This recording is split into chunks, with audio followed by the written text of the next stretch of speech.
canton de Saint-Cernin, un enfant de 11 ou 12 ans, entièrement nu, quasiment sourd et muet, cherchant des glands et des racines dont il fait sa nourriture, a été rencontré dans les bois de Cône par 3 chasseurs qui s'en sont saisis au moment où il grimpait sur un arbre pour se soustraire à leur poursuite. Conduit dans un hameau du voisinage,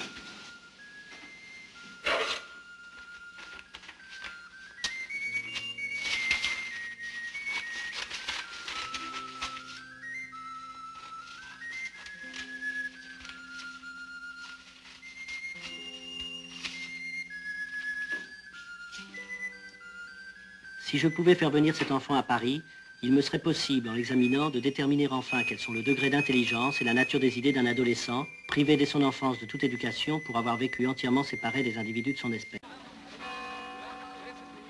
Cet enfant, quasiment sourd et muet, présente bien des traits étonnants. Chez lui, l'ordre des sens paraît renversé. C'est l'odorat qui semble plus développé. Viennent ensuite le goût, la vue, enfin le toucher. Mais il prend peu à peu les habitudes de la société des hommes. Il est certain que le sauvage ne manquera pas d'être émerveillé par les beautés de la capitale. Souhaitons qu'une éducation rapide nous permette bientôt de l'entendre donner sur sa vie passée les renseignements les plus piquants. Relisez-moi le passage sur les beautés de Paris, c'est la meilleure. La société des hommes, il est certain que le sauvage ne manquera pas d'être émerveillé par les beautés de la capitale. Par les beautés de la capitale, non, c'est incroyable. Vraiment incroyable. Professeur Pinel, docteur Itard, le sauvage est sur le point d'arriver. Allons voir.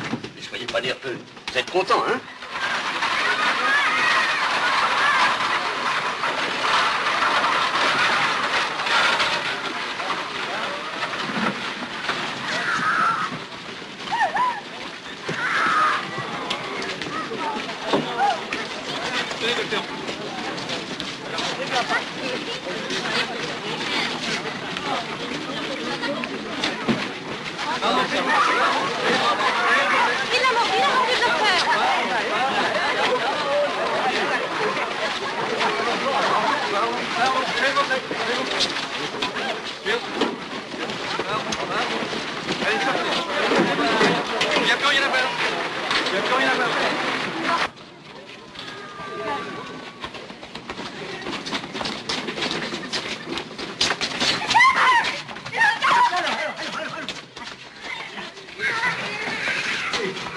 Bref, à l'extérieur, rien ne le distingue.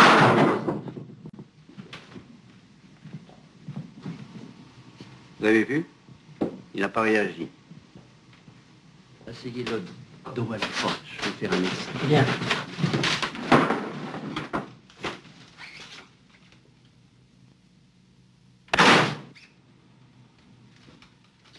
Il est sourd. Pourtant, au village, je l'ai vu se retourner quand quelqu'un a cassé une noix derrière lui.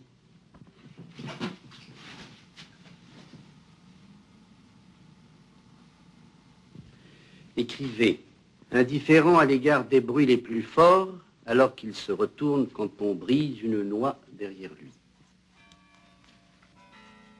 Mais cette plaie ne peut pas être la cause de son mutisme. Or, il ne parle pas. Oui. À mon avis, la seule cause de son mutisme, c'est l'isolement dans lequel il a vécu jusqu'ici.